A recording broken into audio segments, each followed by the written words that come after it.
Chapter 4, A Different World. "Do you want to go right back to the house?" Spike asked me. "I don't care," I wailed and curled up in the corner of the seat. "I've come all this way for nothing," I thought. For a dream, a child's dream. I should have done what Dorothy suggested, had a private detective do the footwork first. But even that idea was silly. Where would I get the money to pay him? Grandma Olivia wouldn't have given it to me for that. She couldn't care less whether or not my mother was really alive, unless it meant I was out of her hair, out of Providence Town, and away from her precious family. "I'm sorry you were disappointed," Spike continued, "but in L.A. you've got to learn how to live with disappointment." "I don't want to be in L.A., I cried. "Sure you do. You haven't seen the best of it yet," he replied. "Look at those houses up there. They call it Hollywood Hills. The views are terrific. See how some of them are built on the edge of a hill? I bet they get a thrill when the earth shakes, huh?" Despite myself, I peeked through my hands to look at the houses. "And you're so close to the ocean here. If you want to go relax and get some sun, hey, all you do is drive a few miles. I'll show you," he said, and made another turn and sped up and headed west. "Say you're at work, see? And you've had a bad day. So before you go home to the old lady, you take your little detour," he rambled. "Back in the boondocks. You'd stop at some grungy tavern and moan over your suds. But here, hey, look over there. See that building? That was used as a front shot in Gone with the Wind. That's Tara." I glanced out of the window. "This is a movie studio," he continued. I sat up and gazed along the white buildings and trucks. Minutes later, Spike told me to look straight ahead, and there was the Pacific Ocean. Just the sight of the waves and the vast silvery blue water pulled at my heart. I thought about Carrie and May walking on the beach with Kenneth's dog Ulysses at my heels. I remembered the wind in my hair and the smell of the salt air, the sound of the terns above me, the wonderful feeling of being alive and part of nature. Spike was right. We started out in a city, and in moments later, here we were, parking on a bluff overlooking a long stretch of beach. "Let's walk over to the fence and look down over the Pacific Coast Highway." He got out and opened my door. I took a deep breath and felt myself relax, and then stepped out. "Come on, follow me," he urged. We walked over the grassy area where there were benches and where some older people were sitting with their portable folding tables and playing cards. "This is Santa Monica," Spike explained. "It's a great little beach community full of European tourists as well as locals. There's the Santa Monica Pier," he said, pointing down to the beach. "See the Ferris wheel? That's a merry-go-round there, too. It's fun. People are just coming off the beach," he added, nodding towards the shoreline below us. Cars rushed by the Pacific Coast Highway, and in the distance the sun hovered over two clouds just over the horizon. "That's Malibu," Spike said, continuing his explanation. "Pretty, isn't it?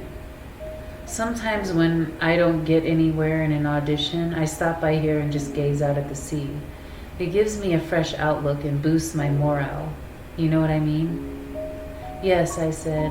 "I've been living on Cape Cod, and I know the power of the sea." "Oh yeah, right, I forgot. For some reason I keep thinking that you're from a small town in West Virginia." "You can't get away from that accent," he kidded. "Actually, it was cute. I bet some casting directors would love it." I nodded and bit down on my lower lip, trying hard not to show my emotions. "My parents were a lot older than most when they had me," Spike volunteered. "My mother was nearly 40, and my father was in his 50s. "When you were born?" I asked, thankful for the change of subject. "Yeah. I guess they woke up one morning and looked at each other and said, 'You know what? We forgot to have children,'" he laughed. "Dad passed away last year. He made it to 79. "Where are you from?" "Phoenix. My mother still lives there with her sister in one of those golden age communities. She's a golfer, addicted. Whenever I do call her, all she talks about is her handicap and the great putt that she's made. I told her when she dies, I'll have people ride in golf carts behind the hearse. He laughed again and then shook his head. She didn't think it was funny.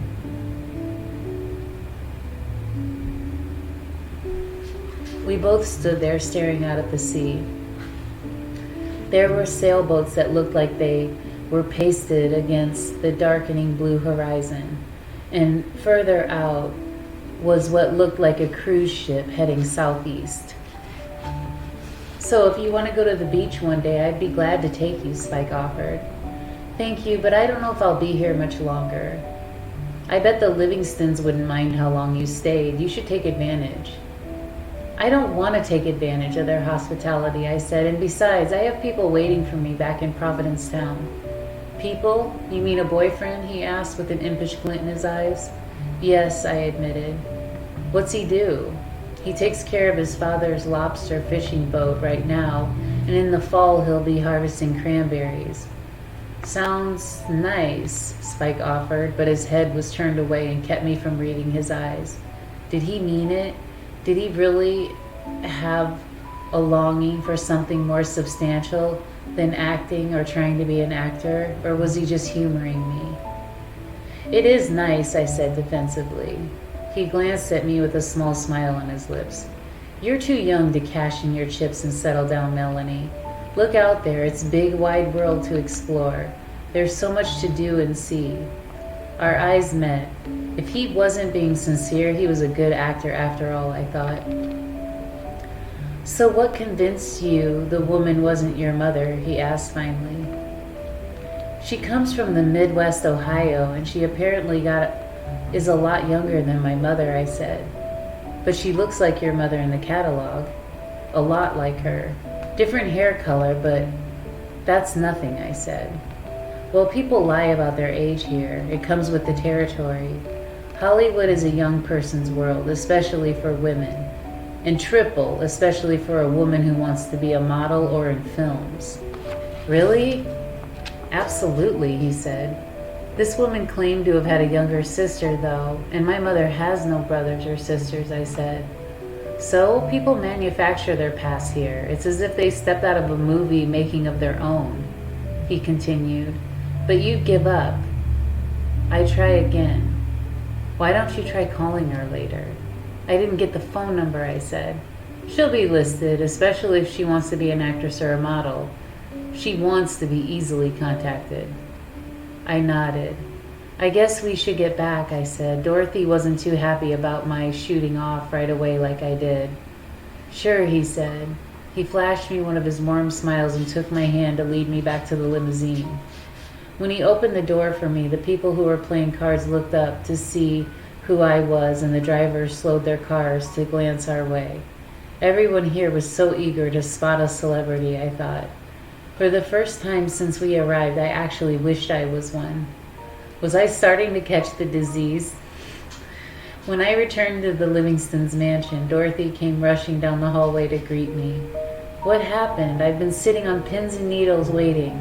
I should have had Spike call me from the limousine. Well, she asked.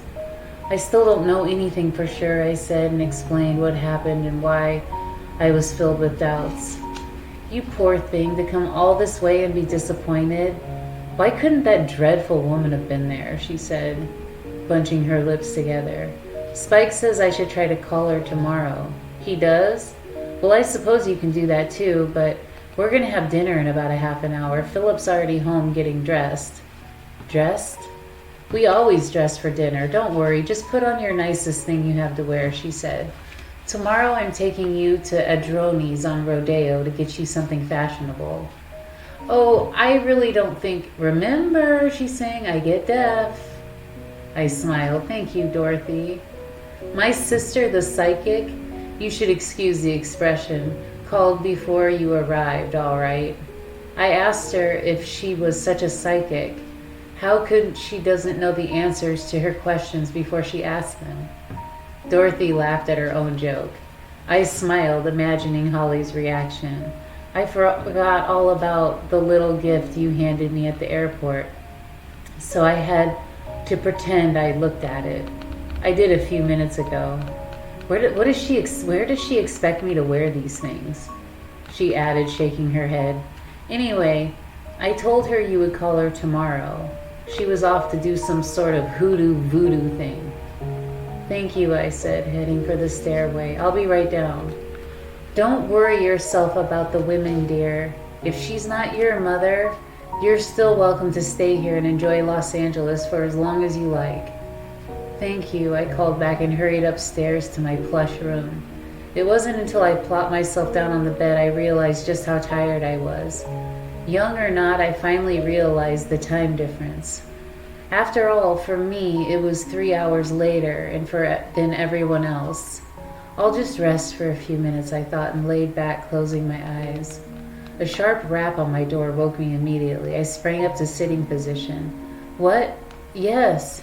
The door opened and Alec gazed at me. Mr. and Mrs. Livingston are waiting for you in the dining room, he announced. Oh, I fell asleep. I'll be right there, I cried and hopped off the bed. He grimaced and closed the door. I splashed cold water on my face, practically tore off my blouse and jeans, and pulled on my dress. I ran a brush through my hair once and then hurried out of my room down the stairs. The Livingstons were at the far end of the long table. Mr. Livingston sat at the end. He was dressed in a dark sport coat and a navy blue tie. His thinning dark hair was parted to the right side and cut neatly around his ears. He glanced up at me, his hazel eyes sweeping me over quickly before turning downward again to look over the bridge of his narrow, bony nose, under which he wore a well-trimmed mustache. He had thin lips and a soft, almost round chin. Hello, dear. I'd like you to meet Philip. Philip, this is Holly's little friend, Melanie. Hello, he said quickly and flashed a smile that swept across his lips so fast it was as if someone turned a light on and off. Just sit right there, dear, Dorothy said, nodding at the seat across from her. She wore a black evening dress with puffy sleeves and a frilly square collar, and a pair of teardrop diamond earrings with a matching necklace and bracelet, and at least 2 more rings she had on when I met her. I took my seat and Philip looked up instantly at Alec. He moved quickly to begin serving us. I told Philip all about your little episode today, Dorothy continued, and he made a wonderful suggestion. Tell her, Philip. You're doing fine, he replied, glancing at me and then his plate as he drummed his fingers on the table. Alec began serving us bowls of what looked like clear chicken broth with rice and carrots. Philip says this woman has to have a social security number. Everyone has a social security number. He will call the business manager at the catalog company and check to see if the number is under your mother's name. Isn't that a wonderful suggestion? I nodded and looked at Philip. He began eating his soup. Just common sense, he muttered between slurps. Then he paused, his spoon perfectly still before him, and not a tremble in his hand. Of course, people have been known to produce phony identification and get a new social security number. We'll see, he added. So you see, dear, you don't have to spend any more time chasing down this woman. Just relax and enjoy your visit, Dorothy said. Philip twisted the right corner of his mouth so deeply it looked like his lips were made of pale pink clay. It won't be something I can do overnight, he muttered. That's all right. I still want to meet this woman, I said. Philip thinks that it might be dangerous. I didn't say dangerous. I said unpleasant. Well, that's practically the same thing, Dorothy insisted. He put his spoon down and sat back. Alec moved instantly to remove the soup bowl. I had barely eaten half of my small portion and took 2 quick spoonfuls when I felt Alec hovering over my shoulder. Dorothy didn't dip her spoon into the cup more than twice, but that seemed to be enough. A small dinner salad followed, accompanied by the thinnest slices of bread, paper-thin slices that crumbled in your fingers. Our main course was veal medallions in lemon sauce, accompanied by a string beans and mashed potatoes with a flavor I couldn't recognize. Everything was delicious, but as I ate, I noticed Dorothy watching me and recalled her warning about eating too much. I could have eaten more, but I stopped. Philip made little conversation, but he was interested in my description of a lobster fishing business. He said that he had some clients interested in investing in a hotel chain that serviced the Cape, and he was not keen about it. Dinner was followed by coffee in a silver service and custard dessert. It had been a wonderful meal, I said, and I thanked them. Maybe we should ask Selena to prepare lobster for us tomorrow night, Philip, in Melanie's honor, Dorothy said as the meal came to an end.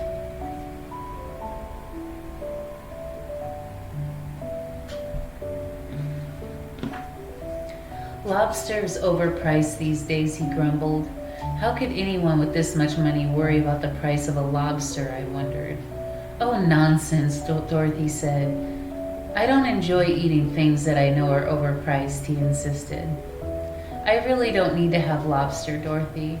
Of course she doesn't, Philip said, nodding. She gets it dirt cheap back on the Cape, and it wouldn't be as good here. Think of something else, he said. I've got some work to finish in my office, he explained, and rose.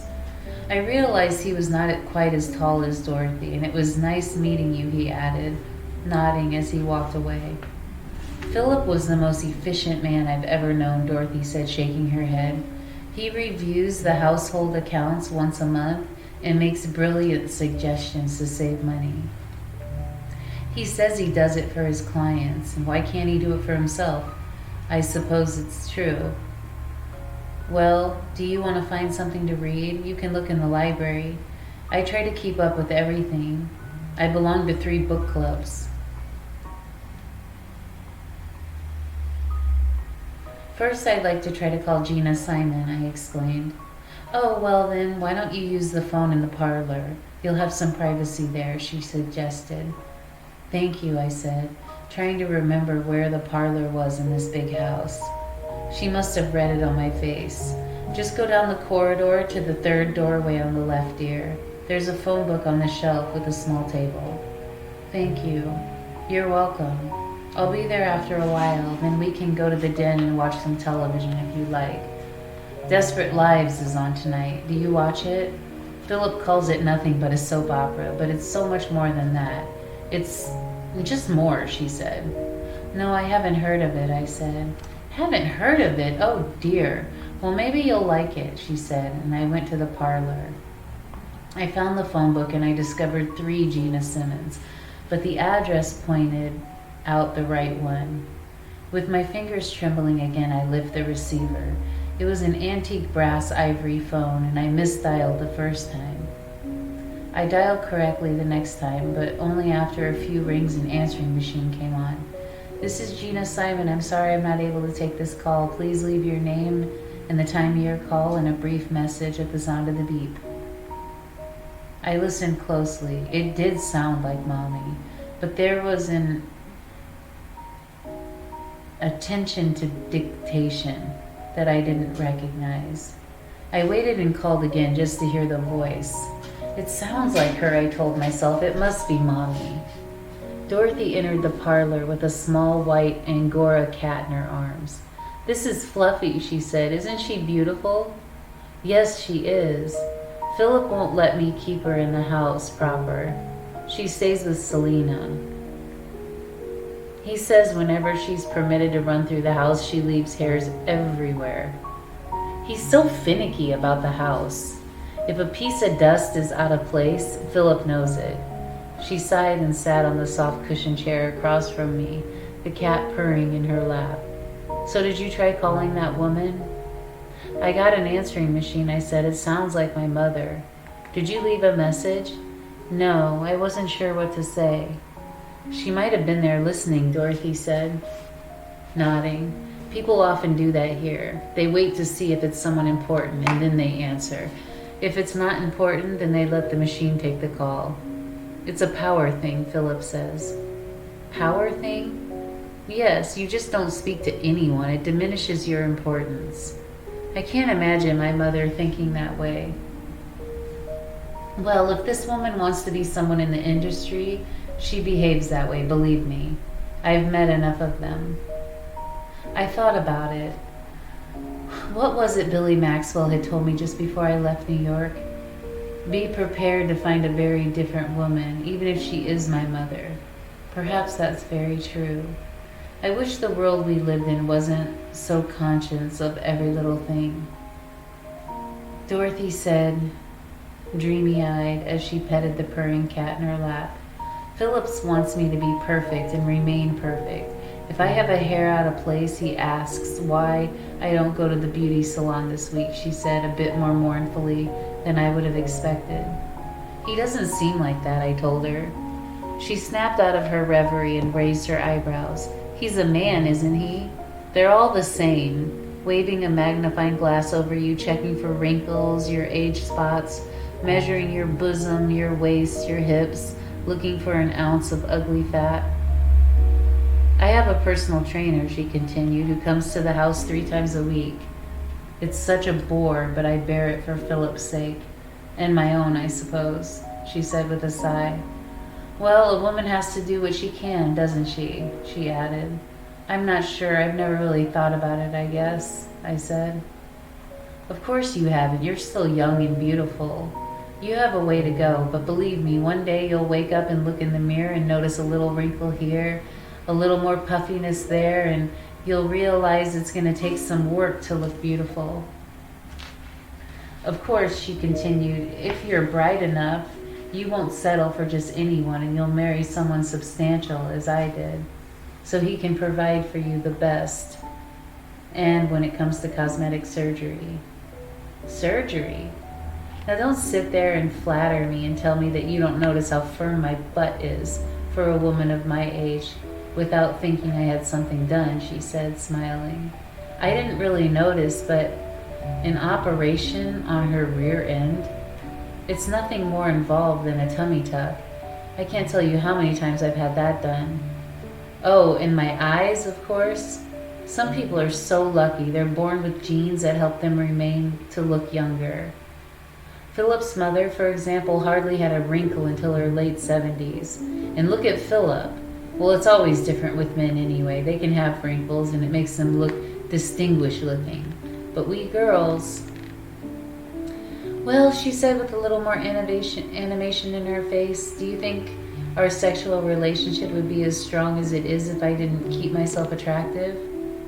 There's an article about it in my latest issue of Venus. According to scientific studies, a successful relationships means a husband and wife make love on the average 5 times a month, even at our ages. I told Philip about it and he said that his own research indicated between 4 and 6 times. We marked the calendar. You probably noticed it on the wall by our bed. Philip appreciates order in his life. Oh, I know what men do when they have ugly wives, she continued, ignoring my gaping mouth. Especially in this town, she said, nodding. A woman has to work her relationship. That's her job, and I don't mind telling you I'm very successful at it. You saw how the young male waiters were gazing at me at the Vine, she said, batting her eyelashes and smiling. They have no idea how old I am, and they'll never know, she said firmly. You guard your age like you guard your life. Never tell a man your true age. Always subtract 5 to 7 years at least, she advised. Oh no, I said suddenly, Oh no, she said suddenly, raising to her feet. Desperate Lives has started. Quickly! And we marched out of the parlor. I sat there for a moment trying to digest the things she had told me, the way you would digest food that was too spicy. The words kept repeating themselves. Come along, dear, she shouted. I rose and joined her in the hallway. She turned into the den and flipped on the television set. I sat on the sofa beside her and listened to her little moans and sighs as one handsome young man after another paraded before us on the television screen. Fatigue began to rise in my body like a mercury in a thermometer. I felt my eyelids getting heavier and heavier.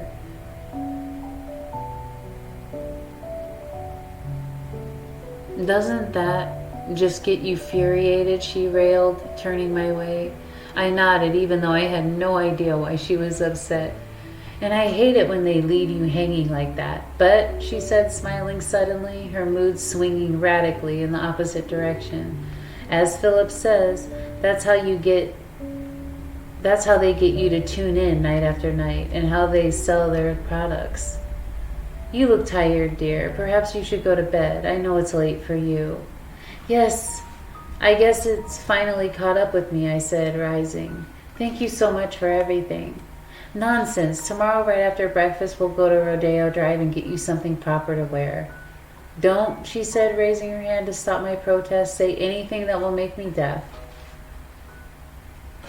Philip and I have no children. I was never fond of the idea of being pregnant, and Philip really can't tolerate little people very well anyway.